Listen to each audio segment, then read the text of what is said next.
ஒரு தேர்தலாக இருந்தாலும், எந்த ஒரு அரசியல் கட்சியாக இருந்தாலும் 5 ஆண்டுகளுக்கு ஒரு முறை தேர்தலை சந்திக்கும் பொழுது அவர்களுடைய வாக்கு சதவீதம் 0 தான்.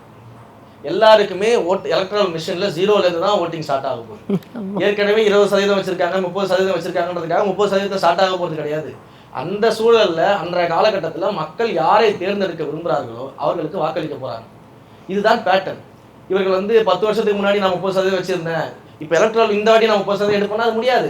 ஏன்னா ஆளுகின்ற திமுகவிற்கு இன்றைக்கு இவ்வளவு பேசிக் கொண்டிருக்கக்கூடிய திமுக அரசு, நாங்கள் இவ்வளவு பணிகள் செஞ்சுக்கிட்டு இருக்கோம், நாங்கள் மக்களோட மக்களா நிற்கிறோம், திராவிட மாடல் என்றெல்லாம் பெருமை தட்டி மாறு தட்டி கொண்டு பேசிக் கொண்டிருக்க திமுக அரசிற்கு கடந்த சட்டமன்ற தேர்தலுக்கும் நாடாளுமன்ற தேர்தலுக்கும் இடையே வாக்கு சதவீதம் பெருமளவு குறைஞ்சிருக்கு. அப்போ இந்த வாக்கு சதவீதம், தேர்தல் வாக்கு அப்படின்றது எல்லாமே அதற்கான அந்த சூழலை பொறுத்தது மட்டும்தான். அடுத்தடுத்த தேர்தலில் திரும்ப நீங்க எல்லாருமே 0ல தான் ஸ்டார்ட் ஆகும்.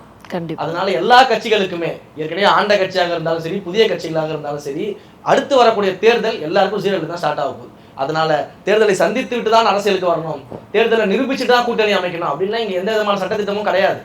அதையெல்லாம் இவர்கள் செய்யக்கூடிய நரேட்டிவ்ஸ். இப்போ தொகுதி மறுசீரமைப்பு அப்படின்றத மோடி அரசு முன் வச்ச உடனே எல்லா அரசியல் கட்சிகளுமே ரொம்ப கொந்தளிச்சு அவ்வளோ கூவுனாங்க.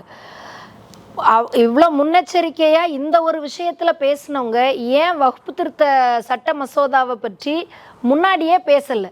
மக்களவைக்கு அந்த தீர்மானம் வரப்போகுது அப்படின்றதுக்கு அப்புறம் தானே எல்லாருமே பேச ஆரம்பித்தாங்க. ஏன் முன்னாடியே எந்த அரசியல் கட்சிகளுமே இல்லை எந்த பிரமுகர்களுமே இதை பற்றி பேசவே இல்லை? நம்ம மிக தெளிவாக அதை தான் சொல்லிக்கிட்டு வரோம். இங்கே இருக்கக்கூடிய அத்தனை கட்சிகளுமே சரி, முக்கியமாக ஆளும் கட்சி, இன்றைக்கு நம்ம மற்ற கட்சியில் கூட விட்டுருவோம், மக்கள் ஏற்கனவே அவர்கள் தீர்ப்பு கொடுத்துட்டாங்க, அவர்கள் ஆட்சி அதிகாரத்தில் இல்லை. இன்றைக்கு இருக்கக்கூடிய ஆளும் கட்சி இது போன்ற விஷயத்துல தான் தங்களுடைய மறைமுக ஓனரை மிக தீவிரமாக காப்பாற்றி வருவதாக நம்ம சொல்லிக்கிட்டு இருக்கோம். ஏன்னா இவர்கள் எப்படியாவது தன்னுடைய மறைமுக ஓனருக்கு விசுவாசத்தை காட்டணும் அப்படின்றதுனால இது போன்ற விஷயங்களை வெறும் அடையாளத்திற்காக மட்டுமே செய்யக்கூடிய ஒரு கட்சியாக தான் இன்றைக்கு தமிழகத்தில் இருக்கக்கூடிய திமுக செயல்படுது.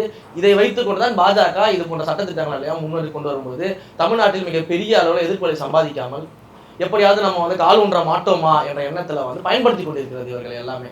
ஏன் அப்படின்னா, நேற்று கூட ஒரு எக்ஸாம்பிள், இந்த வக்ஃபு சட்டத்திருத்த மசோதாவை எதிர்க்கிறோம் அப்படின்னு சொல்லிட்டு திமுக தரப்புல சொல்றாங்க. நாங்க அதற்கான போராட்டங்களை முன்னெடுத்து உடனடியாக மாவட்ட ரீதியாக நடத்திக்கிட்டு இருக்கோம். அதே நேரத்துல நீங்க பாத்தீங்கன்னா பள்ளிவாசல் ஒன்று, எனக்கு நினைவு சரியா இருந்தா அது அந்த ஊர் எனக்கு ஞாபகம் இல்லை, ஒரு மிகப்பெரிய பள்ளிவாசல் ஒன்று. அந்த பள்ளிவாசல்ல நீங்க பாத்தீங்கன்னா